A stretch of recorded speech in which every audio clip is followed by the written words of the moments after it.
한미 정상회담 이후에 관세 협상이나 대미 투자 관련해서 공동 설명 자료, 이 팩트 시트라고 불리는 것이 언제 나오느냐.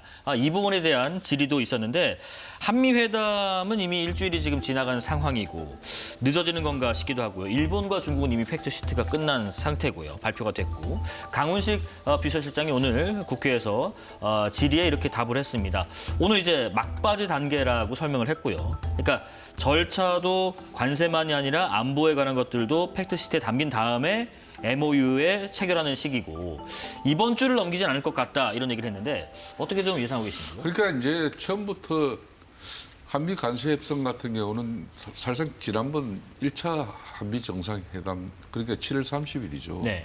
그때 큰 틀에 이렇게 잡혔으면은 틀이 잡혔으면은 이걸 가지고 이제 세부적인 어떤 그 디테일에 문제가 없었다면 진작에 이것도 그때 한 2주 이내에 나올 수가 있었겠죠. 200억 달러는 연내 상한선 정해졌고. 그런데 그때 이후부터 한 3개월 동안도 네. 여전히 지대한 사실상 한미 간에는 물밑에 줄달리기를 하고 있은 것이고 또 우리 입장에서는 국익적인 차원에서 그래도 현찰 투자 이 비율을 갖다 조금이라도 이제 기간을 늘리면서 분할로 이렇게 해서 소중의 성과도 또 낸 부분도 있잖아요. 차량 관세도 그렇고. 네.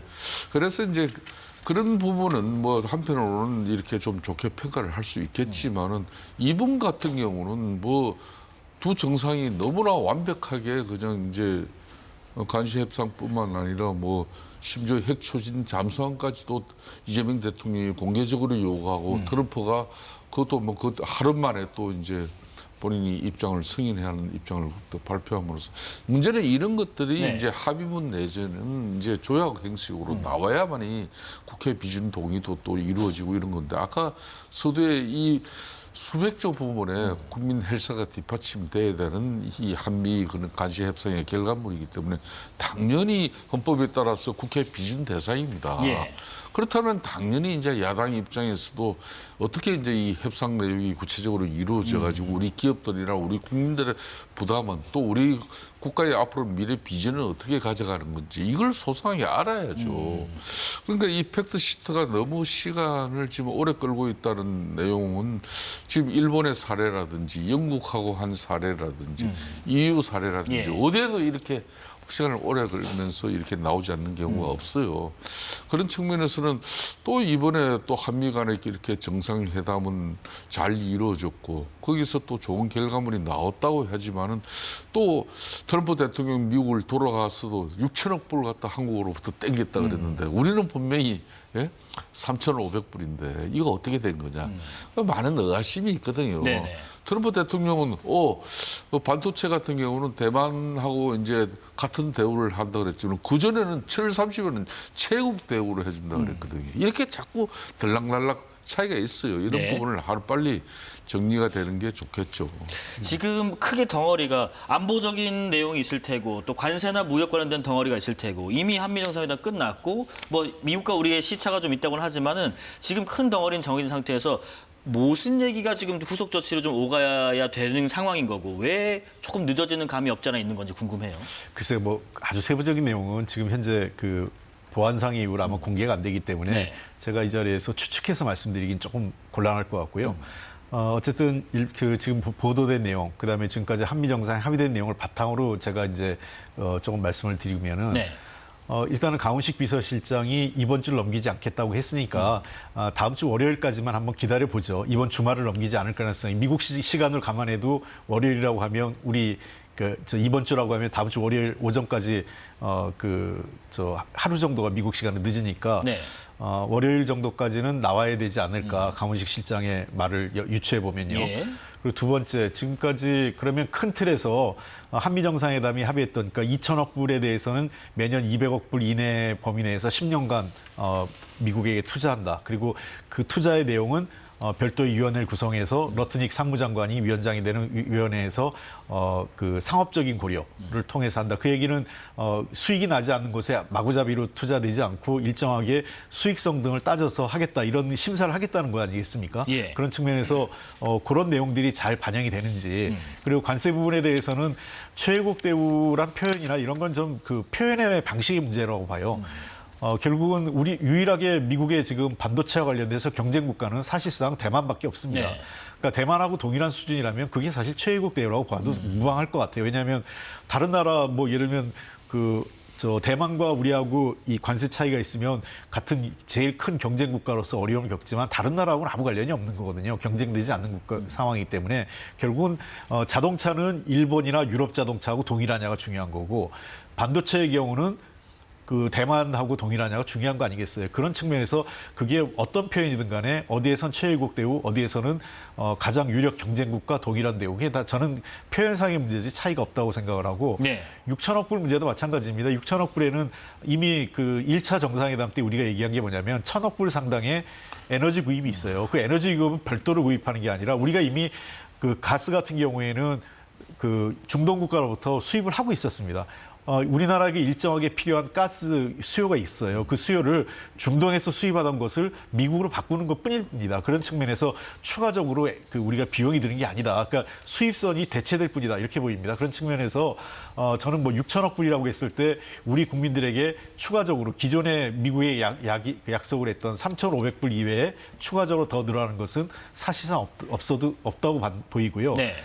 저는 의외로 좀 협상이 늦어진다면 국방비와 관련된, 그러니까 즉 주한 미군의 방위비 분담과 관련된 문제, 또는 추가적으로 미국의 무기 구입 네네. 등등과 관련된 문제가 약간은 좀 논란의 여지가 있지 않을까 싶습니다. 그리고 더 나가서 한미 간의 그 핵 추진 잠수함 문제가 있었는데 그 문제를 어떻게 그 팩트시트에 담을 건지, 아니면 팩트시트에 이번에는 그것을 뺄 건지, 그 별도의 그 채널에서 추가적인 그 합의를 할 건지, 아마 그런 부분들은 조금 추후 협상의 논의에 따라서 결론이 내려지지 않을까 싶습니다. 강훈식 비서실장의 말, 그리고 좀 해석하신 것처럼 뭐 우리 시간으로 늦어지면은 뭐 월요일 즈음에 팩트시트가 이제 나온다고 이제 가정을 한다면 그 다음 단계에 할 일이 생길 것 같기도 합니다.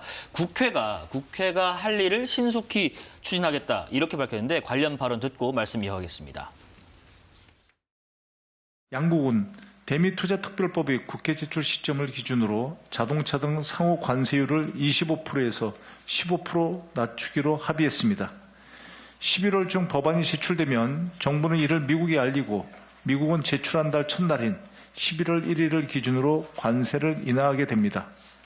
지금이 바로 행동할 골든타임입니다. 빠른 입법으로 한미 간 신뢰를 공고히 해야 합니다. 한미 관세 협상은 상호 신뢰에 기반한 양해각서로 국회 비준 동의 대상은 아닙니다.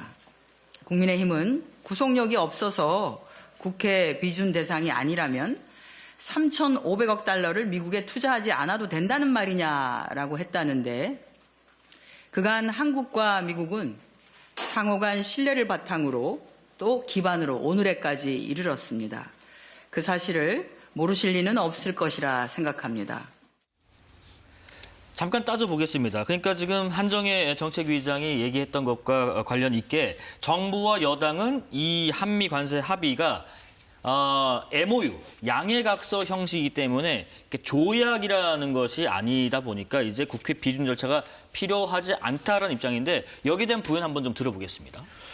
글쎄요, 저게 무슨 의미인지 저도 잘 모르겠습니다. 네. 정확하게는. 왜냐하면 MOU라고 했을 때에는 MOU 자체는 물론 구속력이 없는 건 맞습니다. 그리고 그거는 일종의 의사표시 정도이기 때문에 국회 비준 대상은 아니에요. 네네. 그러나 이제 우리 국회 그 헌법이나 또는 그 조약에 관한 법률에 따르면 중대한 재정상의 부담 또는 국내 법을 바꿀 만한 그 추가적으로 그 입법이나 법 개정 사항이 있을 때에는 이건 국회 비준을 받게 돼 있거든요. 그래서 한미 FTA 같은 경우는 FTA 협상, 한미뿐만 아니라 FTA 협상 같은 경우는 여러 가지 그 부담이나 즉 그 재정적 부담 또는 그 법률 사항들이 있기 때문에 국회로부터 비준 동의를 받았거든요. 네네. 저는 팩트시트가 공개되고 나면 그때 판단을 해볼 문제라고 생각을 합니다. 공개된 이후에요? 예, 그렇습니다. 팩트시트가 공개되고 나서 예. 이것이 그냥 뭐 정말 양해각서 수준의 문제로 봐야 될 건지 아니면 실제로 상당한 재정적 부담이 확실하고 또 관련해서 추가적인 입법 사항이 필요하다면 그에 따라서는 국회 비준이 원칙적으로 그 법에 따라 밟는 게 도리어 이후에 사후에 문제를 없앨 수 있다 이렇게 생각을 합니다. 또 하나는 이거는 이제 저의 이제 추론인데 일부에서 지금 제가 듣기에는 이런 얘기가 있어요. 여러 가지 한미 관계의 변동성이나 또 트럼프 정부의 어떤 뭐 앞으로 트럼프 정부 한 3년 정도 임기가 남은 거 아니겠어요? 그 감안하면 이것을 조약으로 했을 때에는 우리가 완전히 이걸 정말 법적 의무가 생기는데 조약으로 하지 않고 MOU를 갖고 있으면은 이후에 미국 내 변동이 있었을 때 우리가 부담을 좀 회피할 수 있는 여지가 있는 것 아니야. 그렇기 때문에 조약의 형태로 국회 비준을 안 받는 게 유리하다 이런 얘기를 하고 있어요. 저는 뭐 중간 선거도 있고요. 그렇습니다. 네. 만약에 그게 정부의 입장이라면 저는 예를 들면 대통령 정책실장이나 비서실장이 안보실장이나 이런 분들이 여야 그 정책위 의장이나 여야 원내대표를 별도로 만나서 설명을 하고 왜 양해가 그 국회 비준을 받지 않는 게 도움이 되는지에 대해서는 정말 그 상황을 다 설명하고 예. 이해를 구하는 절차는 필요하다고 생각을 합니다. 그게 국익에 도움이 된다면요. 이게 좀 여러 가지 정치적인 상황까지 좀 고려한 부분까지도 한번 좀 예상을 해보신 건데 일단 국민의힘 그리고 개혁신당을 포함한 이 보수 야권 입장은 약간 좀 다른 것 같습니다. 지금 장동혁 대표가 그런 얘기를 했습니다. 국민 한 사람당 1,000만 원 가까이 부담해야 한다는 협상이다. 이 헌법에 따라서 그렇기 때문에 국회 비준 동의는 받아야 한다라는 주장인데 약간 좀 부연 설명 좀 들어보겠습니다. 그렇습니다. 이게 지금 이제 민주당 입장에서는 이제 이걸 갖다 이제 특히 이제 여대 야소 그런 입법 권력이 지금 민주당이 손에 쥐고 있으니까 양국 같은 경우는 지금 대미투자 특별법으로 네. 이 부분을 법률적으로 뒷받침해 주면 되는 것이다. 그런데 어떻게 보면은 조약으로 이렇게 또 국회에서 비준해 주는 거나 뭐 별반 차이는 없어요. 사실상 그 효력은. 그런 측면에서 야권 입장에서는 당연히 지금 이제 이 한미 정상회담을 통해 가지고 이 간세 협상이 이제 타결되고 팩트시트가 나오면은 이걸 구체적으로 실행해야 되지 않습니까? 실행하기 위해서는 쉽게 말하면 3,500불이라는 것은 이거는 국민의 헬체로 가지고 국가가 뒷받침을 하는 행위입니다. 그렇기 때문에 수백조의 이게 세금이 투입되는 이런 중대한 재정 부담은 헌법에 따라 가지고 국회 비준 대상으로 이 헌법에 명시가 돼 있어요. 네. 홍영표 대표님도 이 내용을 너무나 잘 아시는 겁니다.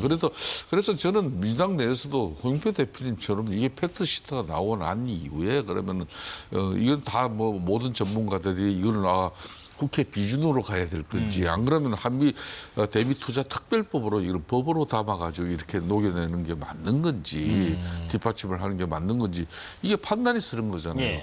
그런데 앞에서는 지난번 비준 동의로 이야기를 했어요. 제가 알기로도 민주당 입장도. 그런데 이게 갑자기 그냥 대미투자 특별법으로 이걸로 이런 식으로 처리한다 그러니까 저도 그 부분에 대해서는 그 진위를 좀 더 파악을 하려고 그러는데 장동익 대표 입장에서도 이걸 국민 1인당 그래 1,000만 원 정도 가까이에 이제 이 부담하는 그런 협상의 결과가 나와버렸단 말이에요. 그게 쉽게 말하면 1인 한 사람당 이제 이걸 부담해야 될 국가적인 재정적인 측면에서 직접적으로 이제 현찰로 투자를 하잖아요. 이게 10년간 이제 분할해서 하지만은 200억씩 매년 그죠? 네. 그렇게 해서 이제 이걸 계산해서 1인당 1,000만 원 가까이 이렇게 국민들이 부담해야 되는 거다. 이렇게 이제 얘기를 하는 건데 이거는 개혁신당 이준석 대표도 마찬가지 입장이에요. 그런 만큼 이 부분에 대해서 이제 민주당 입장에서도 이런 거야말로 좀 더 거의 정답이에요. 홍표 대표님이 하신 말. 팩트시트 나오면 여야 간에 머리 맞대고 이걸 국민들에게 소상하게 설명하고 그리고 대한민국 의회가 앞으로 해야 될 일에 대해서 여야 간에 이걸 협의를 하자. 이게 맞는 것이지. 어떤 방식을 가지고 민주당 지금 뭐 검찰개혁이나 사법개혁처럼 민주당이 결정한 방식 거기에 무조건 따르라. 아니면 우리 독단적으로 처리한다. 이런 식으로 가면 안 될 문제라는 거예요. 예, 그래서 제가 한 가지만 좀 부연 설명을 하면 저도 이제 외통위를 해서 저는 사실 제가 외통위 국회 활동할 때도 굉장히 그 조약 비준에 대해서 엄격하게 제가 입장을 취했어요. 그러니까 가능한 모든 것은 국회 비준을 받아야 되는 걸로. 제가 그 통일부에 일한 경험이 있었는데 아쉬움을 갖고 있는 게 세 경우가 있었는데요. 92년도 남북 기본합의서는 노태우 대통령이 국회 비준을 안 받았어요. 원래 예. 국회 비준 받기로 해놓고 남북이 합의를. 그 북한은 비준을 했습니다. 최고인민회에서. 근데 도리어 우리나라는 당시 여당인 민자당에서 반대가 높았기 때문에 평통에서 민주평통의 동의를 받는 그 건의를 받는 형태로 그냥 대통령이 사인을 했고요. 그리고 2007년 14선언하고 2018년에 평양선언 9.19 합의였죠. 이 합의에 대해서도 사실은 대통령들께서는 그때 노무현 대통령이나 문재인 대통령께서는 국회 비준을 받으려고 했는데 그때도 여하다가 비준을 안 받았어요. 저는 이런 측면에서 원칙적으로 일정 정도의 재정적 부담이 생길 때에는 저는 국회 비준을 받고 이거는 이 정부의 합의가 아니라 대한민국의 합의라는 것은 국민을 대표하는 국회가 동의해줘야 된다고 예. 생각을 해요. 그런 측면에서 이 문제는 너무 여야 지도부가 앞서 나가기보단 외통위에서 합리적 토론을 통해서 결론을 낼 수 있도록 상임위에 좀 맡겼으면 좋겠다는 생각이 있습니다. 예. 그게 이제 민당 입장에서는 이게 이제 양국 간의 조약이 아닌 그러니까 양해각서 MOU이기 때문에 이게 이제 국회 비준 대상이 아니다 이는데 좀 전에 결국은 이야기했잖아요. 수백조의 국민 세금이 들어가는 그 투입되는 그런 중대한 재정 부담을 국가와 국민이 지는 겁니다. 네네. 그렇기 때문에 이거는 당연히 헌법에 따라서 비준 동의로 가는 게 맞는 거죠. 그러니까 정상적으로 해줘야 되는데 국회 비준을 한다 하더라도 지금 민주당이 절대 의석을 가지고 있는데 그런 측면에서 팩트시트 나오면 그건 답이 정확하게 나와버리는 거예요. 일단 두 분 공통된 의견은 공동 설명 자료가 일단 나온 걸 바탕으로 그걸 보면서 좀 따져보는 게 맞겠다는 게 그리고 저 해당 의견이신 것 상임위에서 같습니다. 예. 상임위가 이제 외통위지 않습니까? 외통위원들이 이 문제에 대해서 오랫동안 그 내부에 어느 정도의 그 논의와 숙성 과정이 있어 이런 사안을 바라보는 그런 측면에서 외통위에서 좀 합리적인 방안을 제시하면 그걸 여야 지도부가 받았으면 좋겠어요. 그러니까 팩트시트가 보면서 이거를 조약을 하는 게 확실하게 분명히 될 수도 있고 어떤 경우에는 아까 제가 후자 말씀드렸잖아요. 네네. 상황에 따라 좀 더 우리가 유연하게 대응하기 위해서는 완전히 조약으로 해서 국회 비준보다는 MOU처럼 놔두면 나중에 우리가 약간 변동 사항에 유연할 수 있다. 그게 국익에 도움이 된다면 저는 야당 의원들께서도 그런 설명을 외교부 장관이나 안보실장이 하면 양해를 해주지 않을까 생각을 합니다. 알겠습니다.